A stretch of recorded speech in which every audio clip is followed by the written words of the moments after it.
Hello, my name is William Dold. I'm doing a motivating employees through reward systems presentation for comes to 620 for Liberty University.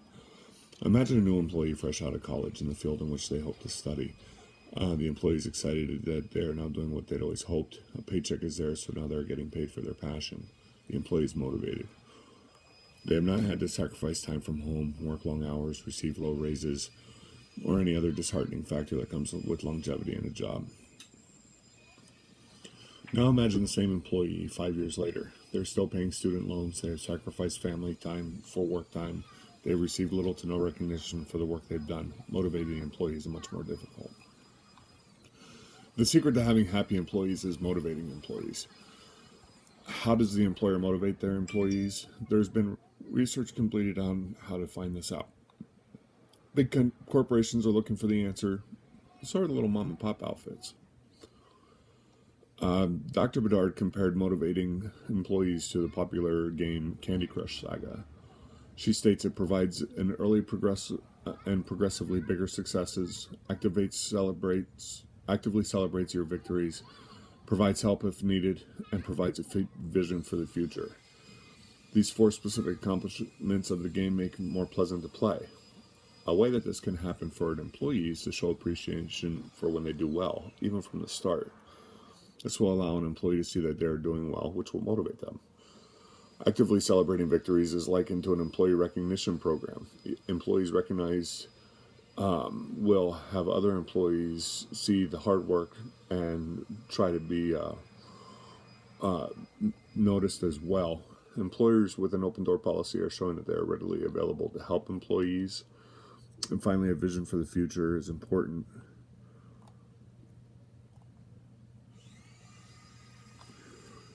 The research I've performed came up with the knowledge management system. Basically, what it is the knowledge management system will poll employees for an employer and come up with some areas in which the employee feels the employer needs to better itself for the employee, and also come up with ways that the employer is doing a good job.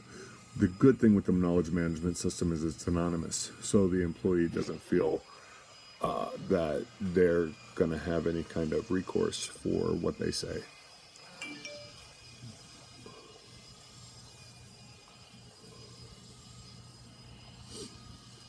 I did a literature review to come up with some of the different ways that people motivate. Keller states motivating employees require addressing a number of areas: creating encouraging work environment, providing support and feedback, and improving effective management and leadership techniques. Lyons, for example, in 2010 said employee needs, such as the package in terms of pay, bonuses, options, and benefits. The needs of the employee are outlined and are the motivator here. When I saw this, when it spoke of the needs, I thought about Abraham Maslow and his hierarchy of needs, where Maslow says that your basic needs are met, then other needs are going to come into play. The basic need of an employee, when looking at the module, what Lyons was saying, is the paycheck. Durant in 2006 said that money is a great motivator. So if you want to motivate people, pay them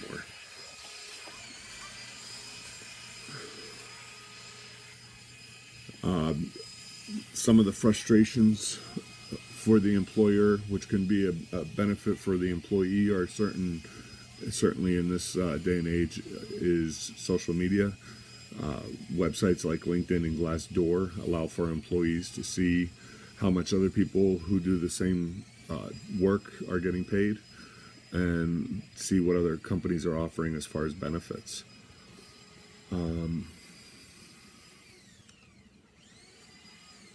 Basically, what I've found is that just open and honest communication is the best thing to determine the needs of the employee.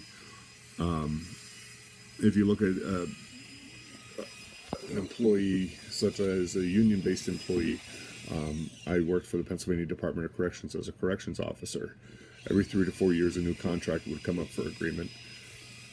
The union would always ask for something ridiculous like 15, 20% pay raises and, 6 months off. And the state would always counter with little to nothing. Inevitably, the negotiations would go to an arbitrator who looked for what's best for both sides.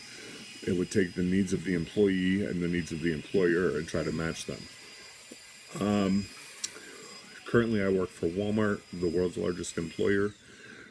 They found that the needs of their employees, it's big in the news that if they pay their people more, then they'll be happier.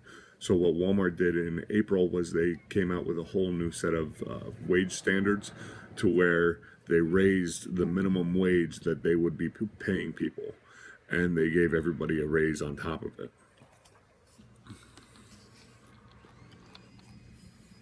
Commitment is about generating human energy and activating the human mind. Without it, implementation of any new initiative or idea would seriously be compromised. Committing to people is what business is about. It's the responsibility of the employer to ensure the employee has what's necessary to get the job done. Moreover, it should be the willing task of the employer to know what motivates the employees and what it can do to bring forth that motivation. Sure, not everyone will be motivated equally. Studies have shown that different people have different needs. Finding a common ground for most people will not always please everyone, but hopefully those in the majority. Money's not always a great motivator, but sometimes the motivator has to be found.